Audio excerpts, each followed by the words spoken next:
With the October SAT right around the corner, a lot of my students are asking me, what's going to be on the test? So in this video, I'm going to summon my powers of divination and gaze into the future!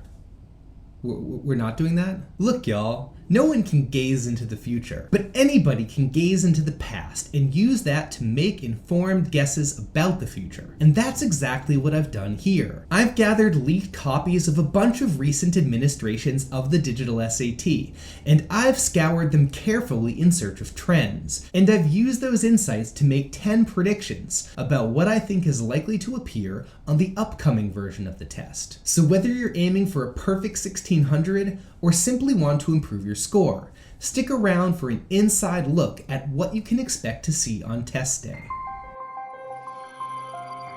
Prediction number 1.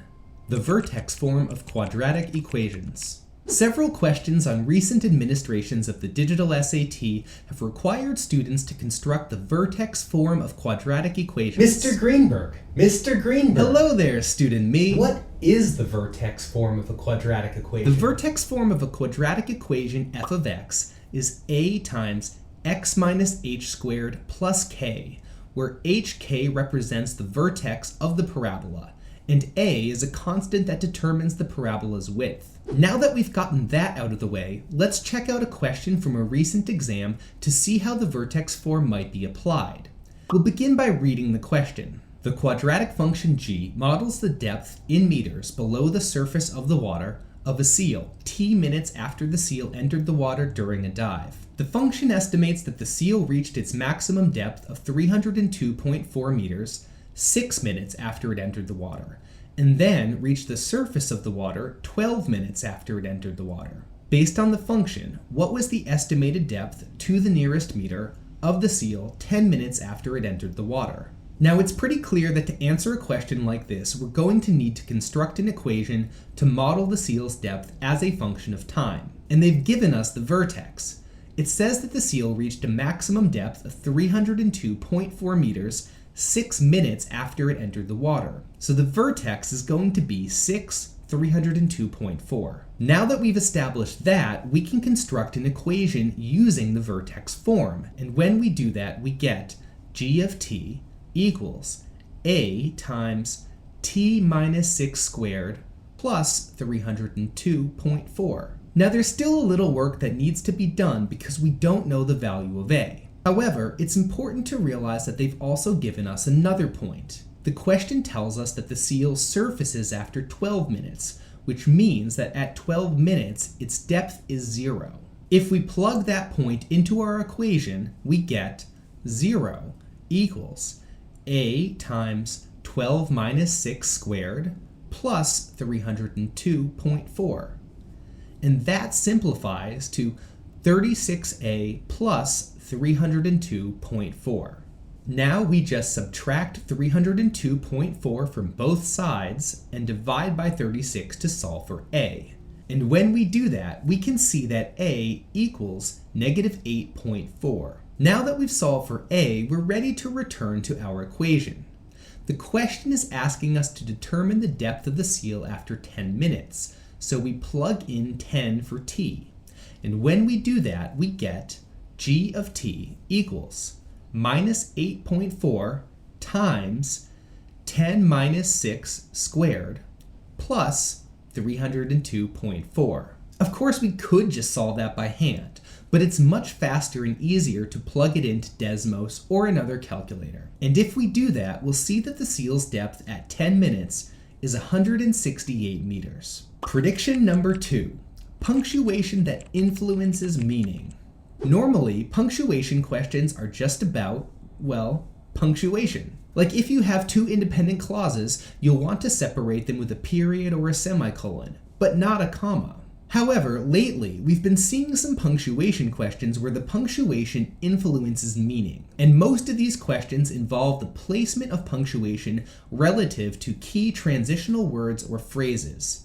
Let me show you an example from a recent test to demonstrate what I'm talking about. We'll begin by reading the text. And because the words are the same in every answer choice, we can read it with the words plugged in. It will make a lot more sense that way. Recent analysis of 2010 BL4. an outer solar system object orbiting the Sun between Jupiter and Neptune, has determined its color to be gray, suggesting an icy composition. Such interpretations are ultimately speculative. However, the object's gray coloration may be an incidental effect of radiation, solar wind, or collisions with other objects rather than evidence of its physical makeup. Now, looking at the sentence with the blank in it, we can see that it's actually two complete sentences. Such interpretations are ultimately speculative is a complete sentence, and from the object's gray coloration all the way up until the end of the text is another complete sentence. And because complete sentences can't be separated by commas, most students can easily rule out answer choices A and B. But what about C and D? Both answer choices separate the complete sentences with a semicolon, which is grammatically correct. The only difference is the placement of the transitional word, however. Does it belong in the first half of the second sentence, before the semicolon, or in the second half of the second sentence, after the semicolon? To determine that, we'll need to consider meaning.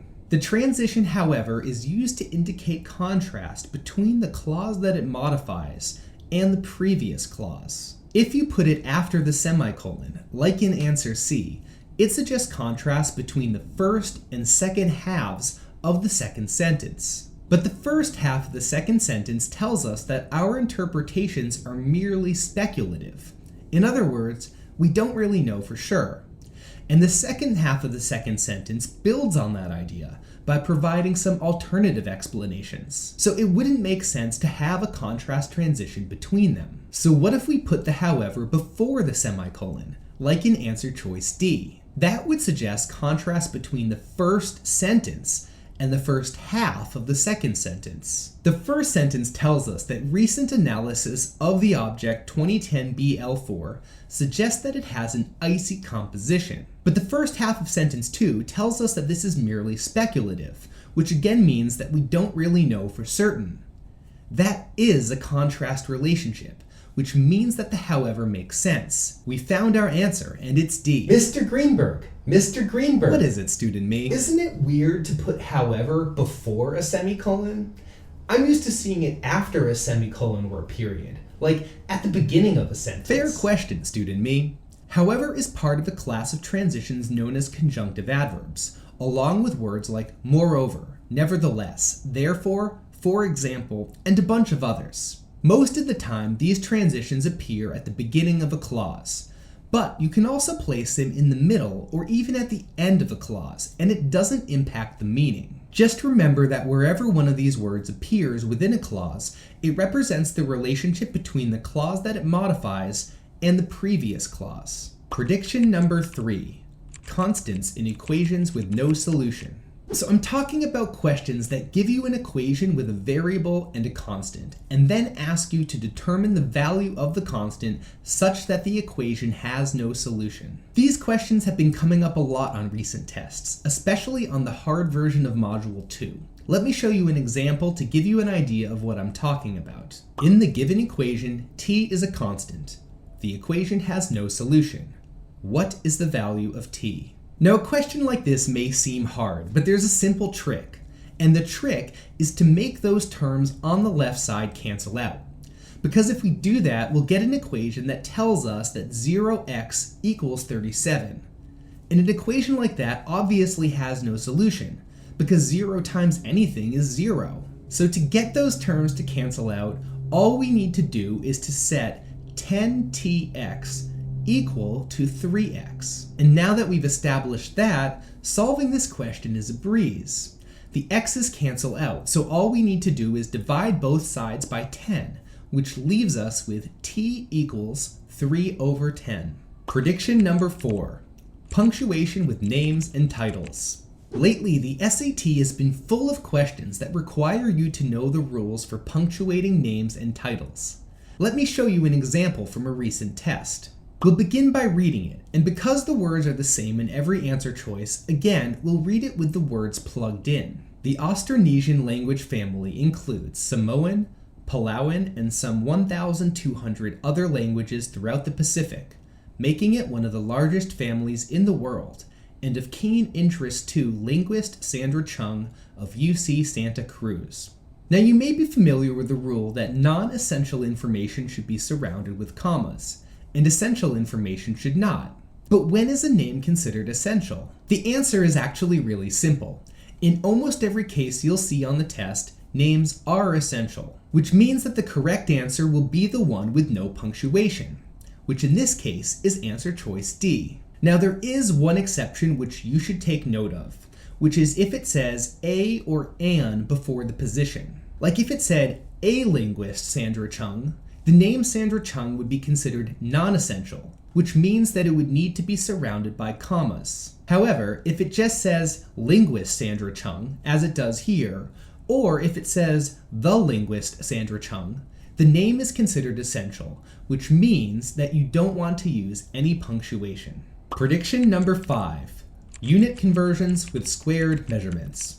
On the SAT, you'll see a ton of problems that ask you to convert a measurement from one unit to another. These questions are usually pretty easy, but if you're not paying attention, it's easy to get tripped up. And one of the most common ways they'll trick you is by asking you to convert from a length to an area, or a squared measurement. Let's check out an example. A certain park has an area of 11,863,808 square yards. What is the area in square miles of this park? Mr. Greenberg, that's easy. It says that 1 mile equals 1,760 yards. So just divide it by 1,760. Oh, student me, you fell for the trap. That conversion ratio was for miles and yards, but the park's area is measured in square miles or square yards. And when you're squaring a unit, you also need to square the conversion rate. So to solve this question, what we actually need to do is to take that area of 11,863,808 square yards and divide it by 1,760 squared. And if we do that, we can see that the answer is actually 3.83, or B. Now before we move on to the next prediction, I'd like to interrupt with a brief public service announcement. We've released a textbook, Digital SAT, Reading and Writing, The Ultimate Guide. Now, I may be a little bit biased, but I'm pretty confident that it's the best resource out there for reading and writing on the Digital SAT. It's got chapters to help you tackle every question type, along with drills targeting specific skills, resources to help you master challenging vocab and grammar, and realistic full-length practice modules to help you put it all together. If you want to pick up a copy, I'll leave a link in the description, along with a promo code that you can use to get 25% off your purchase. Now back to the video. Prediction number 6, verb formation with deceptive main verbs. Most verb formation questions on the Digital SAT are pretty straightforward. However, lately we've been seeing some questions with deceptive main verbs. Verbs that look like they should be main verbs, but really aren't. Let me show you an example of what I'm talking about. On September 18, 2006, American astronomers detected a supernova, the explosion of a massive star, in the constellation Perseus, 240 million light-years from Earth. The powerful blast, blank, from the collapse of the star's core under the force of its own gravity ejected particles at speeds of thousands of miles per second. Now, if you're reading this question quickly and aren't paying attention to the end of the sentence, your ear is going to tell you that you need to supply a main verb. And because it's talking about something that happened in the past, you'll probably pick answer choice D. It sounds right on its own. The powerful blast resulted from the collapse of the star's core under the force of its own gravity. But if you keep reading, you'll notice that we already have a main verb, ejected. And the only possible subject of that verb is the powerful blast. The powerful blast ejected. So whatever comes between them has to be a phrase describing the blast. That means we don't want a main verb in the blank, which means that the answer is going to be the only one that isn't a main verb. B. If you're still confused, let me read the sentence for you with correct emphasis so that you can hear how it works. The powerful blast, resulting from the collapse of the star's core under the force of its own gravity, ejected particles at speeds of thousands of miles per second. So the takeaway here is that when you see verb formation questions, you need to be careful. Always read until the end of the sentence. Prediction number 7. Equation systems with no solution. So before we talked about equations with no solution. Now we're going to talk about entire systems of equations with no solution. These questions have also come up a lot on recent tests, and although they may look more complicated, with the right approach they're actually really easy. Let me show you an example to give you an indication of what I'm talking about. One of the equations in a system of 2 linear equations is given, where n is a positive constant. The system has no solution. Which equation could be the second equation in the system? Now the key thing to remember is that if a system of equations has no solution, the equations must be distinct, but have the same slope. And that can be hard to calculate, but it's really easy to determine visually if you just graph them. So let's head on over to Desmos. I'm going to start by typing in that original equation.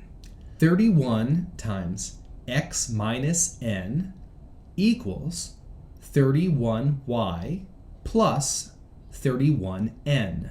As you can see, it's given me a slider for n. But since the question says that n can be any positive constant, we should be able to leave it at the default value, 1. Next, I'm going to plug in the answer choices one by one, starting with A. 3x minus 3y equals 6n. As you can see, this equation is indeed parallel to the first equation, but it's not distinct. It's the same equation, which means it has infinitely many solutions. So we can cross it off and move on to B. 3x plus 3y equals 3n. This one is obviously not parallel. It intersects the original equation at one point, which means that it has one solution, not 0. So we can cross it off and move on to C. 3x plus 3y equals 6n. Again, we can see that this one is clearly not parallel to the original equation. It intersects the original equation at one point, so we can cross it off too. Now at this point, we know from process of elimination that the correct answer must be answer choice D, but let's confirm that by graphing it. 3x minus 3y equals 3n. As we can clearly see, answer D is indeed parallel to the original equation, confirming that it's the correct answer. Prediction number 8. Dangling modifiers. Every administration of the digital SAT from the past year has had at least one dangling modifier question. These questions are easy to identify because they almost always begin with a modifying phrase, followed by a comma and a blank. Let's check out an example. Now with a question like this, all we need to do is to look at the last sentence, and specifically the first part of it. A theoretical relationship between tax rates and revenues, blank. So the key thing to remember here is that whenever you start a sentence with a phrase followed by a comma, whoever or whatever the phrase describes must come immediately after the comma. Therefore, the question we need to ask ourselves is, who or what does this phrase describe? If it's not obvious, we can check the answers one by one, paying special attention to what comes first in each, and seeing if it makes sense. Let's try that right now. Answer choice A starts with Arthur Laffer. Could Arthur Laffer be a theoretical relationship? Of course not, he's a person, so we can cross off A. Answer choice B starts with economist Arthur Laffer. Could economist Arthur Laffer be a theoretical relationship? Again, obviously not, so we can also cross off B. Answer choice C starts with the curve. Could the curve be a theoretical relationship? Maybe. After all, a curve expresses the relationship between two variables. But if we're still not confident, let's check out answer choice D. That one starts with a napkin. And there's no way that a napkin could be a theoretical relationship. So the answer has to be C. A question like this is really easy when you know what to focus on. The problem is that if you're not used to it, you may get distracted by things that don't really matter. So remember this pattern because you will almost certainly see it on test day. Prediction number 9, standard deviation. Standard deviation questions appear on almost every administration of the test, and they're really easy to solve if you know how to approach them. But if you don't, they can be huge time wasters. The important thing to know is that in most cases, you can solve them quickly in Desmos without having to do any calculations yourself. In fact, you don't even really need to understand the concept of standard deviation. Let me show you an example. Data sets A and B each consist of 6 values as shown, where h is a constant. If the standard deviation of dataset A is greater than the standard deviation of dataset B, which of the following could be the value of h? So as I was saying before, you could try solving a question like this manually, but the far easier approach is just to use Desmos. In Desmos, if you want to calculate the standard deviation of a set of numbers, all you need to do is type in STDEV and then type in the numbers in parentheses separated by commas. Let's do that right now for the first set to figure out what its standard deviation is. So I'm going to type in STDEV parenthesis 8, 11, 12, 15, 21, 27, and then I'm going to close the parentheses. And as we can see, the standard deviation for that first set is 7.08989. Now we're going to do the same thing for the second one, data set B. STDEV parenthesis 9, 12, 13, 16, 22, h, and then close the parentheses. Now because we've put in a variable h, as you can see it's given us a slider. But all I need to do is to set that slider to the different possible answer choices. So the first possibility they gave us is 23. Let's set the value of h equal to 23. And if we do that, we can see that the answer, or the standard deviation of the set, is 5.6361. And that is clearly lower than the standard deviation of set A, which means that it satisfies the criteria. Next, we'll move that slider up to the second value that they gave us, 28. And when we do that, the standard deviation of set B is 7.0898989, which was the same as the standard deviation of the first set. So it doesn't satisfy the criteria. Finally, we're going to go ahead and do the same thing for that last option, 29. And when we put that in as the value of h, we can see that the standard deviation becomes 7.4139, which is greater than the standard deviation of the first set. So that also doesn't satisfy the criteria, which means that the correct answer is going to be only option 1, which is A. Prediction number 10, rhetorical synthesis, where the research notes matter. So for those of you who aren't familiar with the terminology used by the College Board, rhetorical synthesis questions are the ones that give you a bunch of notes taken by a hypothetical student, and they ask you to use the information from the notes to achieve a particular goal. And with these questions, the best approach is usually just to ignore the notes completely, because you don't need them. Usually, there's only going to be one answer choice that satisfies the goal. However, on recent administrations of the digital SAT, we've seen a few questions where the research notes actually do matter. Let me show you an example. I'll start by reading the question. The student wants to explain an advantage of the oak tree house dwelling site.